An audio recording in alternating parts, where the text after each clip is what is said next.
Hey, it's D. It's a brand new episode coming right for you, right on the FTO network. Enjoy. Welcome back, ladies and gentlemen, to episode 21 of Table Cheese. I'm your host for this week, Anton Sixxx. Joining me as always, we have D from FTO Nerd Talk. What is up? This is like episode 298, I think it is for FTO podcast, FTO Nerd Talk. 300 that's next week, man. Yeah. Woo! We gotta do something big for it. You got the big, 300 is our next big goal we're working towards on Cheesy Controller, because for 100 we had a cake. 200 things were a bit chaotic, but we got some things where we went to Radic Records for the first time. We did some interesting things for episode 200, but yeah, 300, I think I might want to have an actual party or something for 300. I wish I had that kind of gusto right now. I'm not in that space to be throwing parties, but that sounds nice. That sounds really good. Right. Maybe I could get some balloons, get a cake like you were talking about. That's not a bad idea. Yeah, hit up Publix. They'll definitely they'll make a cake out of anything. You're right about that. All right. Well, we got some interesting stories to talk about this week. We're going to be talking about Mortal Kombat 12 being quietly announced. We're going to be talking about Call of Duty coming to the Nintendo Switch, and we're going to be talking about all the big news from the State of Play, especially Suicide Squad Kill the Justice League. Mixed feelings about that game. Mixed feelings. I was so pumped when it first got announced, but should we start with that? Yeah, let's start with Suicide Squad. Dude, I saw this gameplay, and the graphics are nice in my eyes. I like the graphics. Like the gameplay, it looks too much like Fortnite for my taste. It's supposed to be 10 years after Arkham Knights. Yep. And I gotta tell you, man, I was expecting an Arkham-ish kind of game, not a Fortnite shooter kind of game, and I feel like that's what the hell this is, and I can see why fans are not as happy as they were when they first got announced about this game. I can get it.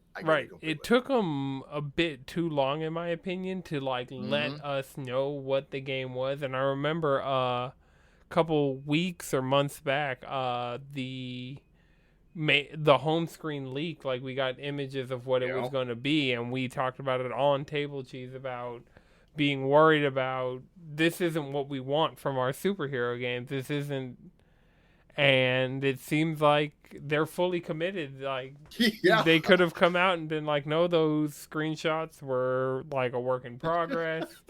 But they're like, no, we're gonna have a battle pass and we're gonna have you grinding out cosmetics. And I was expecting more platformer than shooter. And the fact that all we saw the entire time was shooter.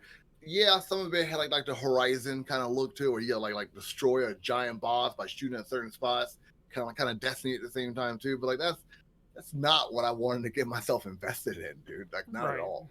Yeah, and that seems like these games have their audience. Destiny has its audience. The Division has its audience, but the Batman and the DC and the Arkham game fans, the people who are fans of Rocksteady and the work that they do, this isn't at all what anybody was asking for out of their next game. What are the boss battles against the Justice League gonna look like? How are they gonna be fighting Superman and the Flash? And how are they gonna fight Batman? They're possessed. How's that gonna look with them jumping around in the air with jetpacks and ropes and swinging? How's that gonna play out? It's probably gonna be some Bane type deal where everybody gets super giant, and I don't think they're gonna handle it well to but yeah, I feel bad for DC fans because DC stuff comes out these days and people just assume it's going to be bad, and then they actually start having bad stuff, and it's this cycle that's reinforcing itself, but it doesn't need to be this way, because we saw 5-10 years ago DC having great games on top, Arkham, the Arkham series on top, Injustice. Injustice on top. Yeah, it was top tier. They had top tier fighting, top tier platformers, They were on it, and now like Marvel Snap comes out, like in DC shaking their boots, like what happened? This is right. They're getting beat out by a card game. They really, sadly, they really are, because Gotham Knights didn't do that good either. So yeah, they really are. Right. So, well, while we're talking about Injustice, NetherRealm Studio made that, and the last time we got a Injustice game, we are technically due for Injustice 3, but it seems like Mortal Kombat 12 we're getting released this year, 2023. We didn't get a flashy trailer during the state of play.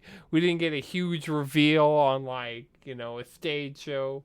We didn't get like a NetherRealm digital presentation. No. None of It that. was a Warner None Brothers investors call where they're like, "Oh yeah, Mortal Kombat 12's coming out this year." Pick it up, or else. Well, Mortal Kombat sells. Like Mortal Kombat. It does. Mortal Kombat copies will fly off the shelf for Those fans Mortal are as Kombat. loyal Pokemon fans. Yeah, they will get it, like no matter what kind of glitch it has. So they will always pick up those games. And like I did a poll for this on FTNR Talk on Twitter, asking people like which game you more excited for. Was it like Mortal Kombat 12, Tekken 8, or Street Fighter 6? Like, and what were the results you got out of that? It was tied. It was pretty close. Like it was 38% to like 33% for Mortal Kombat and Street Fighter, but it was like 17 for Tekken and Street Fighter 1. Okay. Street Fighter got like top dog. Like, makes sense though, right? Like it's been around the longest, has the most nostalgia to it. So yeah. Yeah, Street Fighter is the one I'm most excited for coming up because we got Street Fighter, we got Tekken, we got Mortal Kombat, and there's going to be Project L, and then who knows, we could be getting a Marvel vs. Capcom something. Don't hype me, man. Don't hype me on that. Come on, dude. I mean, Ultimate Marvel vs. Capcom 3 is back on the main stage at EVO, and I've been saying this for the longest. Disney has just been getting with developers and getting their old games re-released, and Marvel's been getting with their old developers and getting their stuff out. Not Marvel. So Disney with the Marvel stuff, and Capcom has been getting, like, we're getting the Mega Man Legacy Collection. We got the Mega Man and the Mega Man X Collection. And we got, like, the Capcom Fighting Collection with all those Darkstalker games. And we got the Street Fighter 30th Anniversary with, like, every Street Fighter before 4. So that's what started all this, was that. That's what's like got like everyone back on the fighting game thing, was that one there. Street Fighter 4? Mm-hmm. And yeah, 5 kind of dissuaded a lot of people. Like, I know last gen, like, Tekken 7 did a lot for the community, and Mortal Kombat 10 and 11 did a lot for those communities. But as far as, like, the Street Fighter stuff, Street Fighter 5 was pretty much widely disliked. Whereas we're going into... a lot of folks, it was over the top. There was too much going on. Yeah. Well, the thing was, it was made for competitive play. Like, you could tell they put it out because they wanted people to compete, and they made the mistake that a lot of newer developers make, where they come on the scene and they're like, "This is going to be an esport." Most of the games that come out and say they're going to be an esport don't end up being an esport. Like, you kind of got to foster your community and then, like, get that on the back end. Like, it took Street Fighter all this time to get $1 million, to get a $2 million prize pool where they can, like, afford to pay their first place. And this is decades after Street Fighter originally came out. So we talked about that last episode. Yeah, this is like $1 million on the table. Whew. I gotta watch that. Where we're streaming, I gotta watch that whole thing. Oh yeah, I'll definitely, like, when EVO comes around and when the Capcom Pro Tour comes around, like, I'll definitely be sending you the links to that, because I'll definitely be watching those. That's history. Like, if anything else, that's history. So yeah, I gotta check it out for sure. Oh yeah, EVO, and so EVO top 8 sometimes are like the highlights of the summer for me. Like, we get E3 and everything early on, and then to end off the summer we have EVO going on, and so yeah, and they're switching to a top 6 format, so it'll be interesting to see the, like, 6 best players of all of these fighting games. And I know they announced the games, and Tekken 7 is one of the games, which means Tekken 8 definitely won't be out by then. We know we're going to have Street Fighter 6 by then. Mortal Kombat won't be out, but we'll probably get a lot of new information on it during EVO. So that makes sense. And I think, unfortunately, isn't Skullgirls didn't come back this year. I was hoping. This guy. Because it was EVO main stage last year. Skullgirls had its big moment. Like, it had been years of being postponed and being held off. And, like, we got, like, the commentator from the community that everybody wanted in Sharpie. And Sonic Fox won it all. And so... You're right about that. I looked into it. Like that game was, like, a sensational hit. Like after it was announced and came out for like everyone was talking about. I saw all message boards, gaming wise, blowing it up. So like you were 100% correct about that fan base getting really into it. And I mean, they got 2 more characters to release. Black Dahlia seems like she's almost done, and then they got Marie. So the game's still getting content. It's just kind of sad to not see it get another main stage. Because after always 2024, right? What'd you say? So there's always 2024, right? Yeah, well, we'll see. Because by then the characters should be done, and so who knows? But speaking of games being in interesting places, you sent me this story about Call of Duty coming to the Switch, and it said the quote is, "It's gonna run as you'd expect it to." And I laughed when I saw that. Because that means one of 2 things, either of which is not optimal in my opinion. It means it's gonna run like it runs on a PS5, Xbox Series X through a cloud version, which is not the best. Or it's gonna run like Apex Legends runs on Switch, which nobody wants. I think it's the latter. For sure. Well, that's why I laugh. Because it depends on what.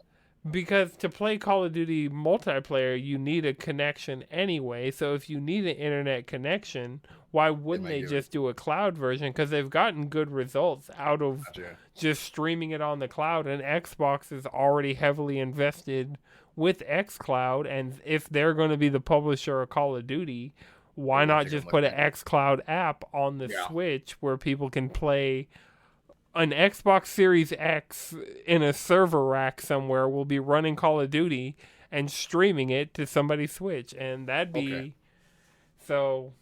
That makes sense. Like when you saying that now, like I see that, like that, like that would make more sense to do it that way. But Nintendo's wacky, man. They do weird stuff. So like like they might go cloud. We'll see what happens. It could be like a way for them like to utilize their cloud on there as well. So, all right, I hear you. Yeah, so, I mean, but we'll see what happens because if everything goes through by June, July, we should know whether or not Microsoft is able to buy Activision Blizzard, and then... It's 10 years. You think they're going to take off? Well, no, all of this is a stipulation of if the deal goes through and Microsoft owns Activision Blizzard. That deal is not guaranteed, and the longer it goes on, the less likely it looks. Like when it first happened, when they first announced it, I was like, "Oh yeah, this is probably going to happen."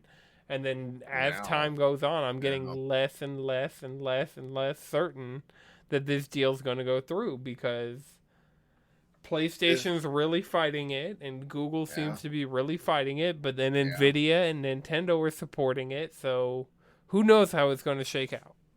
The politics of video games is always a fun and wacky one, isn't it? Like there's so different diasporas, like who wants what and like how it should be. And the fans don't have much of a say. They just kind of sit back and just watch this whole thing play out. It's a little aggravating sometimes, if I can be completely honest about it. Well, the thing with the gaming industry and a lot of the politics that goes on with it is there's so much secrecy in the games industry. Like in the movie industry, we know what the Marvel slate is years into the future.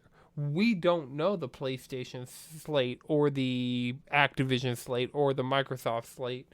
For gaming is fickle. It can be fickle at times, yeah. Well, and the thing is, movies will be announced and then canceled or changed or shifted or anything like that. But games tend to wait until they are sure that they can show what they can show, because expectations have gotten so high for what you're getting out of a now $70 AAA video game. They got to make it worth it. Yeah. Right. So, and that makes them more and more hesitant to show it, because the ideal scenario for a gamer is a game you've been waiting for, you're hearing rumors about it in the background, it gets announced, 6 months later it's out. Like I thought that's what was going to happen with Final Fantasy 16. We're hearing rumblings, we're knowing who's working on it, it's shaping up, we get the first big trailer, no date. Yeah. Okay, we get the second big trailer during the summer, and we're thinking, okay, you're going to announce a date in the summer, it's going to be out in the fall. No, next summer. Yeah. And so I'm sitting here patiently waiting with my pre-order locked in, but it would have been nice to have gotten something like that. Like, I think all we got, like, for me, it was talking about State of Play. My big takeaway from State of Play was Baldur's Gate 3. Like, period. Like, Baldur's Gate 3 caught my attention. I was laying down as I was watching this. It sat me up. I got myself fully attentive towards it. Actually, I was working, because you sent it to me while I was at work. So I had to stop what I was doing to watch that trailer. Like, oh my goodness, what is this? Realize it's Baldur's Gate 3, fully immersed. Like, that's the game I want right there, man. Full on. And the interesting thing about this State of Play is it didn't really show, I think only a couple of the VR games and the Naruto game were the only new announcements. Everything else we've known about. We've known Baldur's Gate 3 is a thing and it's coming. Yeah. We've known about Destiny. We've known about Street Fighter. We've known about Resident Evil. We've known about Suicide Squad. So all these things were known quantities, and it just seemed like PlayStation owed a marketing beat to all these different companies, because it's like, we're going to talk about 2 Capcom games next and go into Resident Evil and Street Fighter. It only announced 1 character too, for all enough for the Street Fighter. I figured like we get like it was 3. They showed us Zangief, they showed us Cammy, and they showed us Lily. Right. And that's the rest of the roster. Like, the entire roster and DLC leaked. As far as the base game roster, this was it. Oh, so everyone knows. Okay. Yeah, so we've seen, like, Zangief, we've seen Ryu, Ken, Chun-Li, we've seen, like, even the new characters like Luke and Jamie, and I can't remember her name, but I played her in the beta. The new Street Fighter character... Not Lily. Not Lily. Okay. Someone said, like, she reminded them of T-Hawk. And I completely forgot about T-Hawk. I need to go back to the Street Fighter games. Those games have like a soft spot. I played them in the arcade when they first got dropped in the States. Got to get myself back into playing some Street Fighter. We were talking about S4, SF4, and SF5. Should definitely pick up a copy and just go at it. Well, yeah. I mean, honestly, I think your best bet is waiting till June and just getting 6. Yeah. Haven't talked about my wife about buying a console. Having kids, it's a rough go getting a console, because you don't want your kids to be like, obsessed with it because they're obsessed with the Switch. And if they get like a wireless controller in their hand, they can just turn on the TV and play a game. That's a lot of time consumption that's going on. I don't want that in my life for my kids, man. So, hey man, sometimes your kids growing up to be hardcore gamers is a good thing. Yeah, I mean, look at you. Look where we're at. There you go. Right, I'm sure your parents had some concerns about the amount of comic books you were reading. Oh yeah, most definitely. They say like I'm reading too many of them, getting myself lost into those worlds. So I'm like, yeah, absolutely correct. And you're right, man. It's just bite the bullet.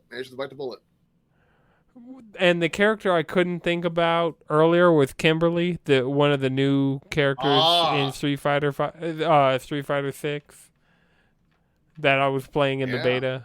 One thing, and I talked about this on Cheesy Controller, and Chris agreed with me, they really dropped the ball as far as not releasing demos, because for Resident Evil 2 and Resident Evil 3, we got a demo pre-release. we're not getting one apparently for Resident Evil 4. For Street Fighter, every time we've gotten like a big marketing push, there's been a beta. We didn't get another beta period announced. The one thing Madrid and I are really looking forward to is having an open beta, because that'll just let anybody on any platform pick up the game and try it out for free. And it'll let us that already know that we're going to be in day one just give us the opportunity to, get our feet wet in the game. Like, we were able to play a lot during the last beta period. None of us were able to get into the first one that they did, but we were hoping they would announce another beta period for, like, considering they finished out the roster. We know the entire roster that's going to launch with the game, and they just kind of were like, yeah, see you later. Like, they talked about Resident Evil 4. They talked about Street Fighter 6. We're expecting a demo from Resident Evil, a beta from Street Fighter, and we get neither. And it's coming out pretty soon, too. Yeah. Resident Evil's March, and then Street Fighter's June. So we still have time to get some Street Fighter, like a Street Fighter open beta, more closed Street Fighter betas, but it was just kind of, this was a great opportunity for them to drop one, and they just didn't. See, I'll tell you this, though. Like, if they do decide to drop one, it seems like it'd be too close for, like, the time for them to do so. But if they did, as I said before, we got to start going to Radix and playing some games and doing a podcast of playing these games, because, like, I want to get a little hands-on with this, like, a little side project of us playing some games and getting like reviews about these games that we play, because I need to start getting more hands on, especially Street Fighter. I don't know. Well, we'll see.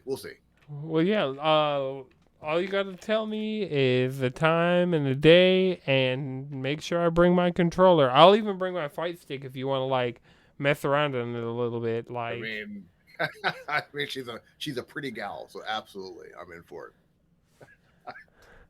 All right, so looking. No, like my fight stick's not my ideal fight stick. It was just kind of a fight stick I got bundled with Street Fighter V, and so yeah, like it was like a random Amazon bundle. It wasn't even like an official bundle. It was like, oh, buy this fight stick in Street Fighter 6 or Street Fighter 5 for like $60, and I was like, all right, that seems fair. At least I got a fight stick. I don't know if I ever want to use it. Yeah, no, I get you. Yeah, and so, but I have been looking into getting like actual like custom fight stick, like building one and having like a legitimate. No way. Like, seriously?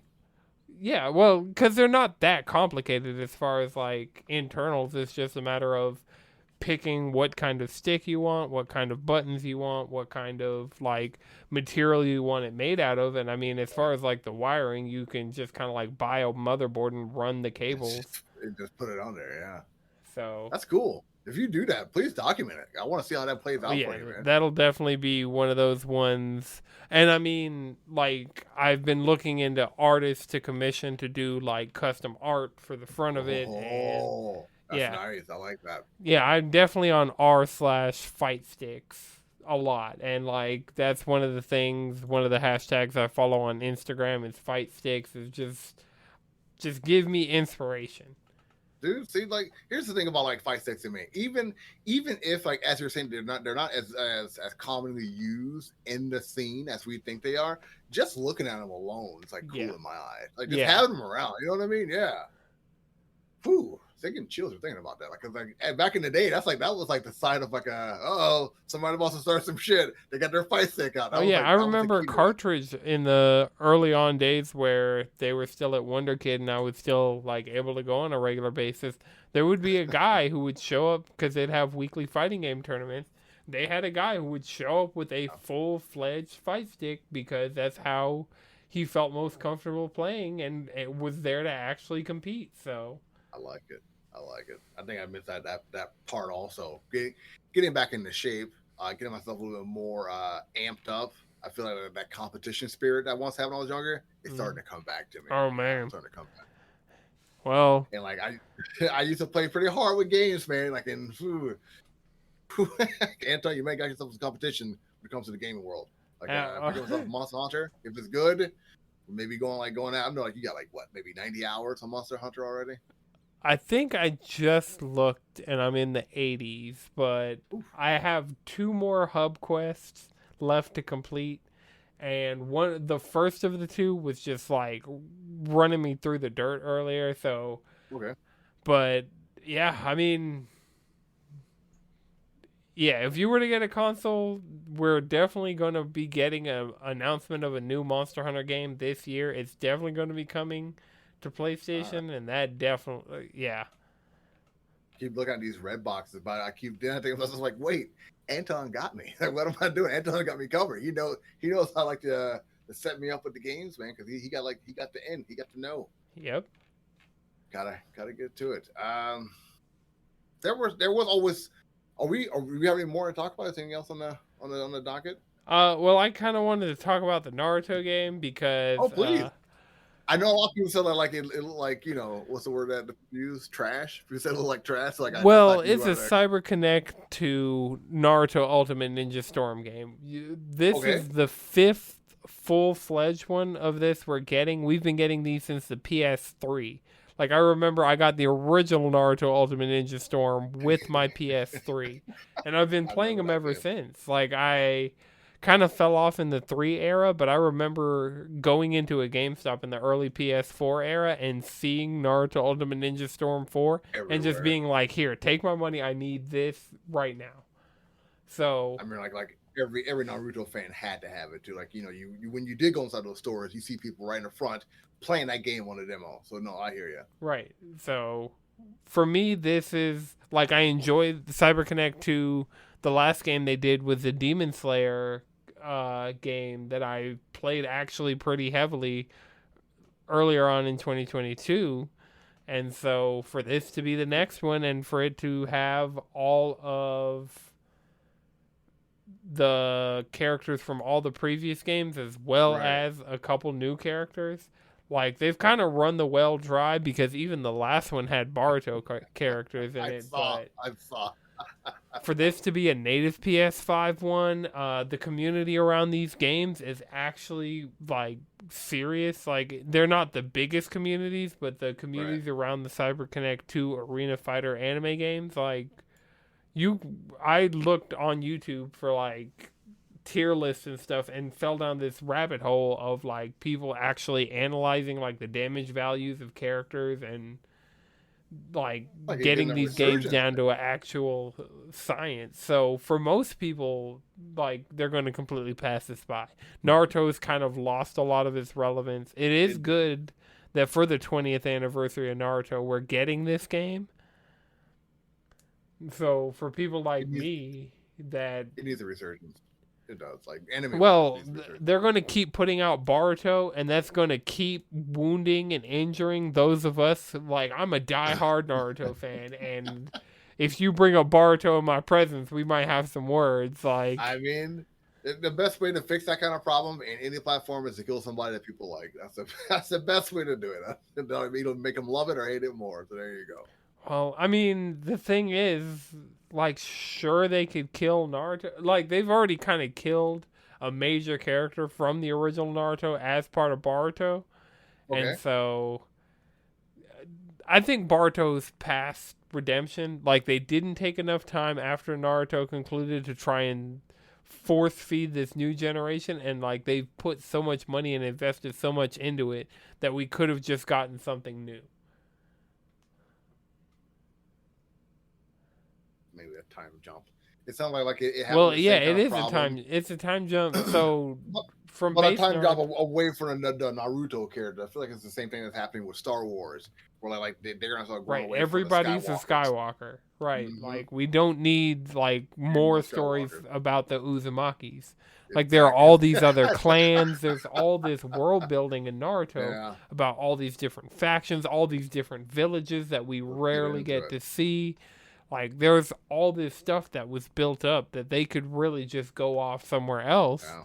and really not focus on the Uzumakis. Nobody cares about Baruto Uzumaki. I hate to break No, it to you. they do not. There are tons of memes and threads that are very much adamant saying the same thing. Like we don't Right. care about Boruto at all. Naruto, that's our guy. Like, Yeah. we were with him from day one. Sasuke retrieval arc is like top tier anime. The I can't disagree with you on that. Sanin arc where they introduced Tsunade and showed Jiraiya and Naruto got the Mhm. Rasengan. Like, all of this is just like peak. But then we turn around and we have Naruto's shitty kid, and that's not at all what we were asking for. And he's not a good annoying like how Naruto was as a kid. He's kind of like I don't want to hang out with you at all. Kind of annoying. Right. You know what I mean? Naruto came from a place where he was an outcast. He was an underdog. Mhm. Everybody was rooting from him. Baruto's dad is the Hokage. You need to stop, dude. He's just a Stop talking. privileged, like, shithead. Like, In this day and age, nobody wants it. There you go. There you go. all right. Well, yeah. I think that about covers it for the games and the stories we wanted to talk about for this second recording of the week of Table Cheese. 2 times. I told you we were going to do it. It took me a while. Like I've been struggling. Anton's been getting frustrated with me a little bit. He hasn't said anything, but I can see his face. He's like, "All right, man, you need to get your shit together." I know, I need to get my shit together. But we're doing it to it. We got 2 episodes in 1 week, ish, and we got another one next week. But I wanted to ask you before we took off, what games are you playing this week?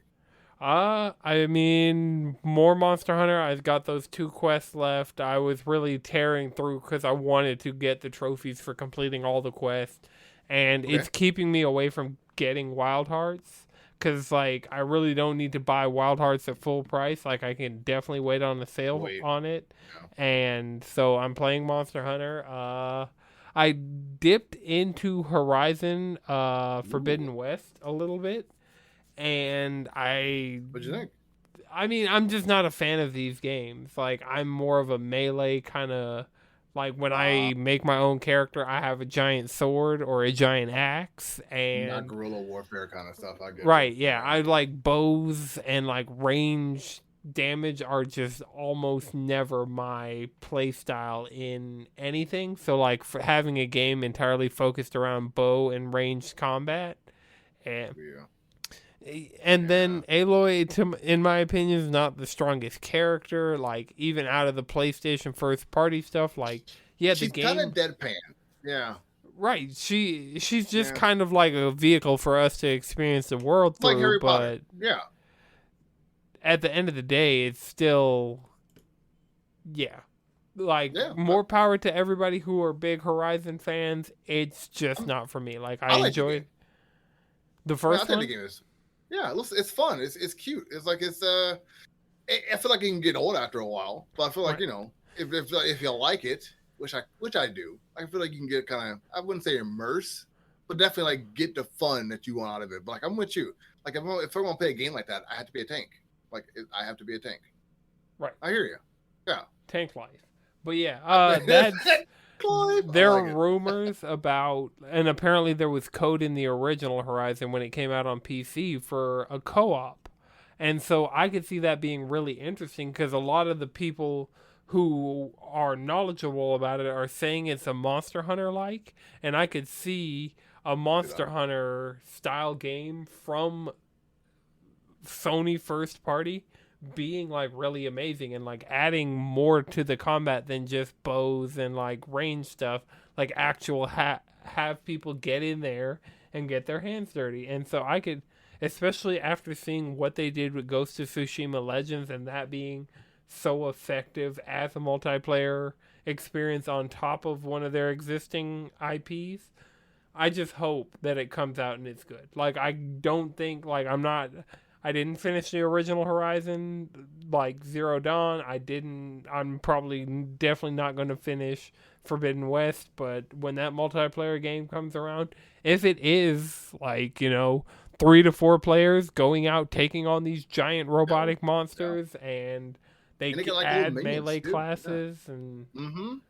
I love it. Like, put like a rogue kind of character, maybe like a thief kind of character. I would dig on something like that. Somebody with dual blades, like if you're thinking in the Monster Hunter, like give us like a great sword archetype, give us like a long sword archetype, give us a dual blades archetype, because that's Yeah, it's totally doable. It's Yeah. just, do they have the vision enough to follow it through and make it actually good? Because I have zero faith in the Horizon universe. I don't want Ouch. any, Tell- like, as it stands, Horizon Call of the Mountain being one of the big sellers of PSVR. If I were to get a PSVR 2, I probably would not be. Well, I definitely wouldn't be going straight to Horizon because Tetris Effect Connected is still out there and it's still a game. And I just upgraded to the PS5 native version this past week and replayed through the campaign again. So I'd definitely do it in VR. And Horizon, yeah. Horizon, the more games that are coming out for PSVR 2 is the further down the list that, like, I'm even more excited to try out the Star Wars thing than I am the Horizon thing. Damn, dude. You, wow. Well, if anyone listening, any developers out there, Anton just told you his 2 cents. I'm here for it. The thing that I need, there's a local Atlanta developer that's making a anime mech VR game with a black cast. It's a single. No way. Yeah. Oh, Bakemono from Super Saiyan Games is in early access on Steam. If you have a VR headset, you can hook up to Steam, try it out. Like, it's one dude working super hard to make his vision of, like, a game that he wants to see in the world. And we've had him on Cheesy Controller podcast before to talk to us. I've met up with him at, like, some of the Georgia Game Developers Association meetings and stuff. And yeah, so you got to send me his link. You got to send me that link so I can put it in the show notes for sure. That'd be fun to talk about. But I think that's all I got for you. That's all the questions I have for you. All the things that, like, I wanted to rattle out to you. There's a lot of stuff that happening in news. Like Steve Ewan from The Walking Dead and Incredible. He's part of, like, the Thunderbolts. I thought that was interesting. Their Lord of the Rings is coming back franchise-wise to Warner Brothers Discovery. So that's interesting. Maybe with Peter Jackson. I mean, but if it does come back, better have black people. That's all I got to say. If they don't, I'm not partaking. I just sent you the Steam store link. I think that's the best thing to put out because it has trailers, it has screenshots, and it has a button for people to buy the game. It's $20. $20. That's it. I got you guys. I'll drop it in the link. Make sure you check it out. All right. Well, yeah. Until next time, keep it cheesy. And take it easy. I'm DFFC Nerd Talk, and he's Anton Sixxx of Cheesy Controller Podcast. All right. Catch y'all later. Hey guys, D here of FTO Nerd Talk. I hope you enjoy the podcast. Make sure you like, subscribe, follow, tell your friends about FTO Nerd Talk. Got a lot of different shows for all of you. Make sure you tune in every week for a brand new episode. Take it easy.